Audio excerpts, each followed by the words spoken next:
Hey, it's Lauren on the purple carpet with Michael Tomson. So, MT, tell me one of your victorious stories.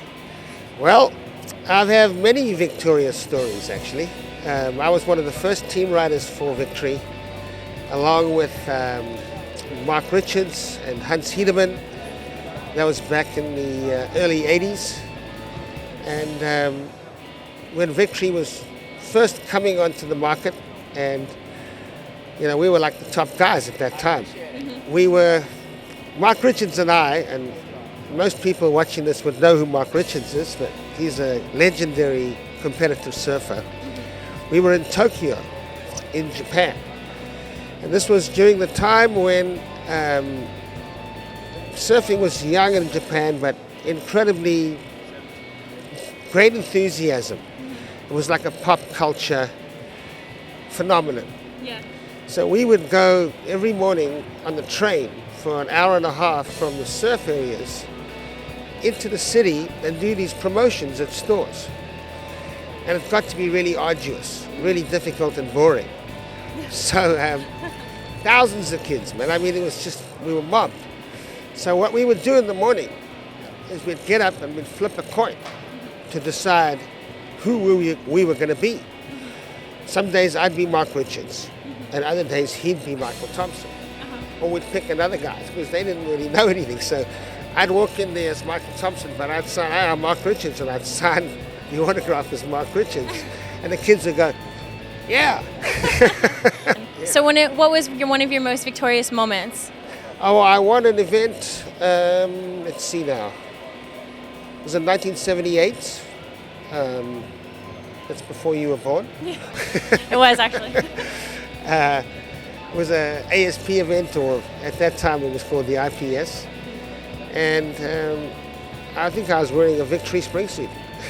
Really? Yeah, that was it was my best year. I was rated 5th in the world that year. And Victory was my sponsor. Well, when I was younger, I was the South African champion. I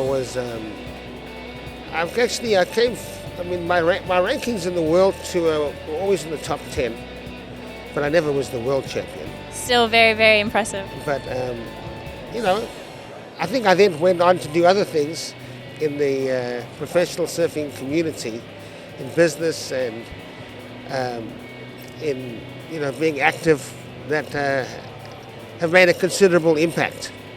What inspired you? Did someone specifically inspire you, or you were inspired by some certain event or anything?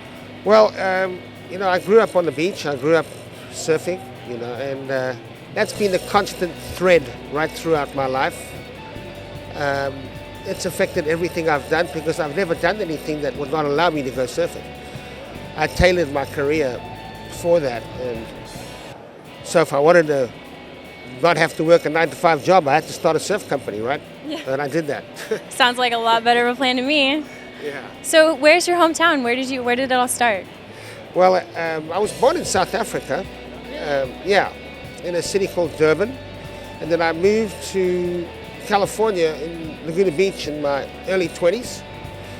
And now I have a home in Laguna and a home on the North Shore in Hawaii, where I spend most of the winter months. That's awesome. Yeah. That's awesome. Any aspirations, anything for the future you've got in store? If you're not busy being born, then you're busy dying. So I'd rather continue and keep pushing new things. My aspirations are always just to continue to be creative and to continue to bring things to the table that are unusual. I've owned big companies, and I'm not sure that I want to take on that responsibility again, because I have a family, and I'm really interested in my son's involvement and being able to spend time with him.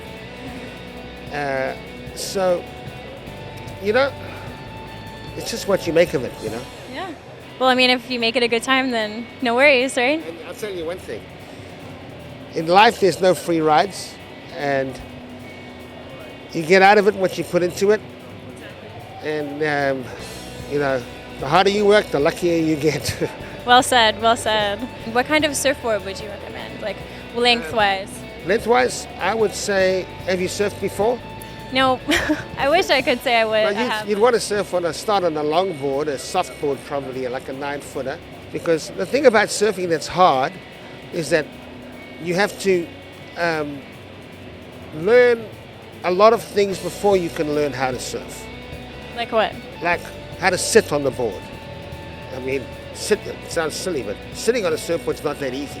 Yeah, getting up on it seems like it'd be pretty hard. Well, no, then you have to learn how to paddle it. Okay?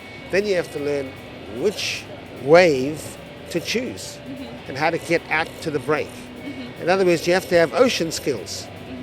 If before you can learn how to surf. So there's a whole bundle of things you have to understand and come to terms with before you actually get on a wave. You have to understand the ways of the ocean first, right? Yes, and you have to make sure that you can swim, which I'm sure you can, and so that you won't drown. But I would recommend doing it with someone. Yes. Well, would you teach me? Absolutely. That'd be awesome. Where's your favorite surfing destination? Well, obviously it's Hawaii, Yeah? because the water's warm. Where in Hawaii? Well, my house is at Sunset Beach, but anywhere in Hawaii. I hear Sunset Beach is one of the best. It's really fantastic. It's very big, though. The waves? Huge. The waves or the beach? Both. Both. But the waves in particular. Well, I would love to maybe visit there one day, and then maybe you could teach me how to surf, huh? I would love to do that. On my brand new 9-foot surfboard, longboard. Well, thank you so much. Thank you, Lauren.